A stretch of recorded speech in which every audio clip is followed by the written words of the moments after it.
Hey there, focused learners. Welcome to another explainer.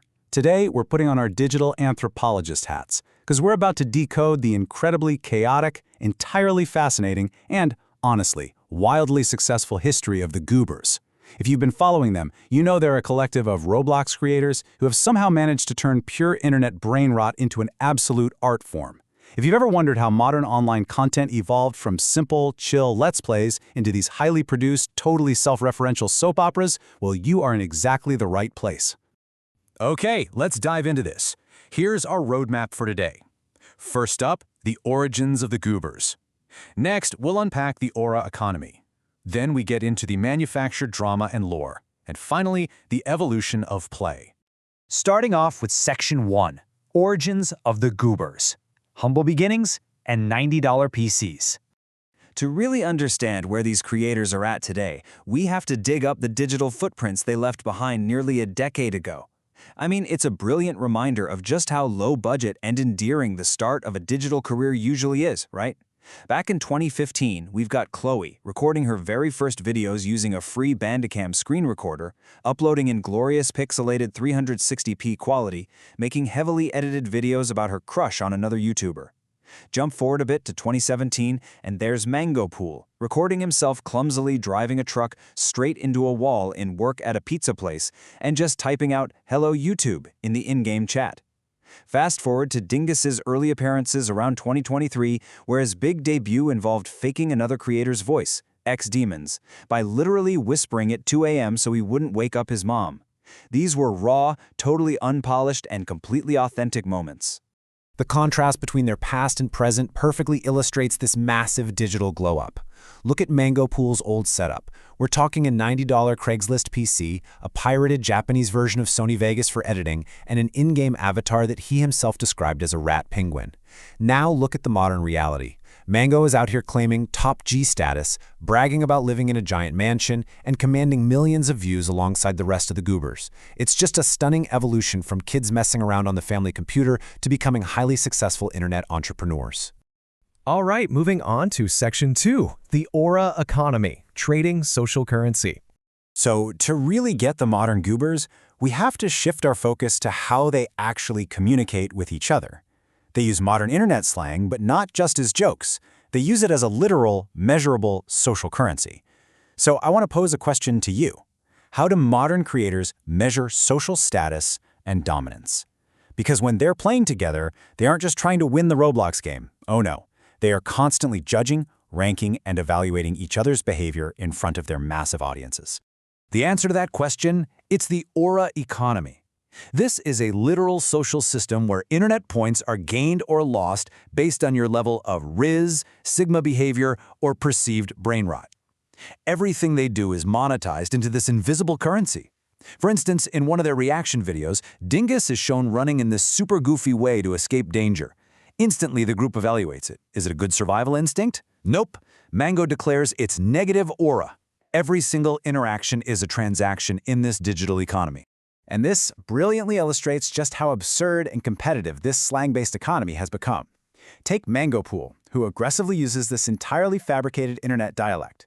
He says, "I'm the rizziest Sigma here. I have more aura. I'm literally like Kai Cenat from Ohio." He's basically claiming dominance over the entire group. It's hilarious for sure, but it's also a highly effective way to keep viewers totally engaged and commenting on who is actually winning the social game. Let's move to and see how this builds in Section 3, Manufactured Drama and Lore. Basically, the soap opera of Roblox. If you thought they were just logging on to play video games, man, think again. The absolute peak of their content revolves around incredibly complex, entirely self-manufactured relationship drama. Acting as a digital anthropologist trying to map out this tribal dynamic is wild. We've got the Goober dating web. First, Chloe and Dingus apparently dated for exactly 6 videos before breaking up. Then, Chloe supposedly moved on to Stud, who happens to be Dingus's rival. Then there's the whole lore that Kay, who is Mango's supposed boyfriend, cheated on Mango with Chloe.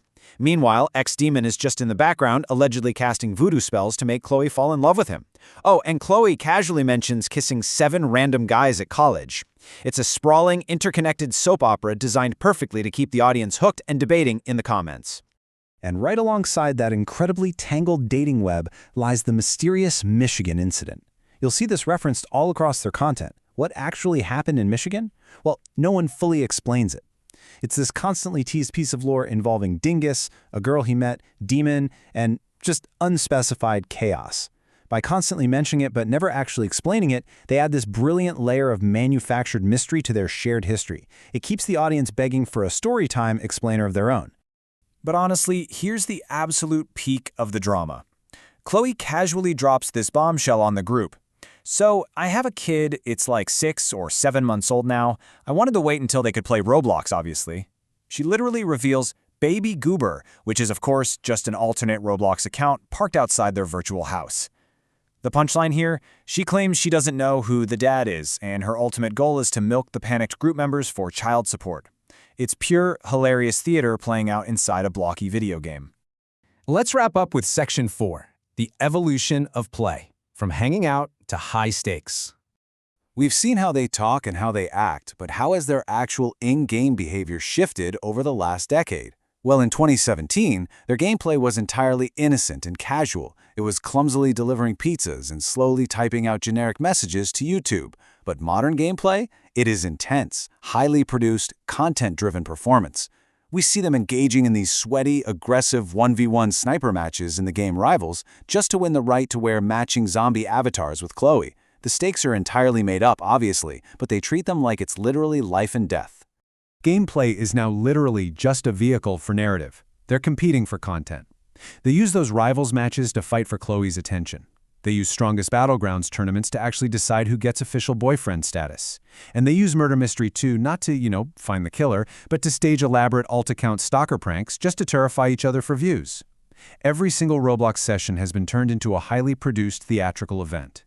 So the crucial point is this. The game is now the content engine. Roblox itself is no longer the main attraction. It's simply the stage. The Goobers' interpersonal chaos, their shifting alliances, their crazy aura economy, and all that manufactured brain rot. That is what millions of people are actually tuning in to watch. Which leaves us with this final kind of provocative thought. Are they playing Roblox or are they playing us? They've completely transformed simple gaming into a masterclass in modern content creation and internet theater. They know exactly what keeps us watching, commenting, and coming back for the next dramatic twist. I hope this explainer gave you a clear lens into the wild, wild world of the Goobers. Thank you so much for joining me, focused learners, and hey, stay curious.